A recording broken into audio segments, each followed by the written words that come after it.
اسلام مکمل، لیکن خالی شاعری کے اعتبار سے مکمل نہیں۔ شاعر تو شاعری میں پتہ نہیں کیا کیا دعوے کر دیتے۔ ہماری قوم کے ساتھ ایک غضب یہ بھی ہوا، شاعری عقیدت ہے، لوگوں نے اسے عقیدہ بنا لیا۔ چنانچہ جب بھی کوئی بات ثابت کرنا ہوتی، قرآن کی آیت کے مقابلے میں شاعر کا شعر پیش کر دیا جاتا۔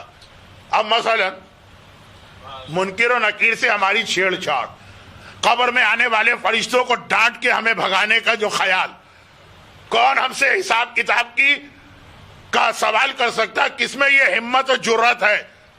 یہ ساری چیزیں ہم نے شاعری میں سنی ہے نا، کہ فرشتہ آئے گا تو میں یہ کہوں گا، اور منکر و نکیر آئے گا تو اس طرح ڈانٹوں گا۔ قرآن میں کہیں ہے ایسی کوئی بات؟ حدیث میں کہیں ہے کوئی ایسی بات؟ وہاں جو تصور دیا گیا وہ تو ایسا ہے کہ اگر میں آج کی مجلس میں بھی پڑھ دوں تو آپ کہیں گے وہی ڈراکولا آف اسلام آ گیا۔ شاعری کو ہم نے اپنا عقیدہ بنا لیا، اس کو عقیدت تک رکھی۔ جب تک عقیدت تک ہے اسلام کو اعتراض بھی نہیں، لیکن مزید اس پر بات آج نہیں کی جائے گی، ہم کہیں سے کہیں بہک رہے ہیں۔ تو شاعری عقیدت، عقیدہ نہیں۔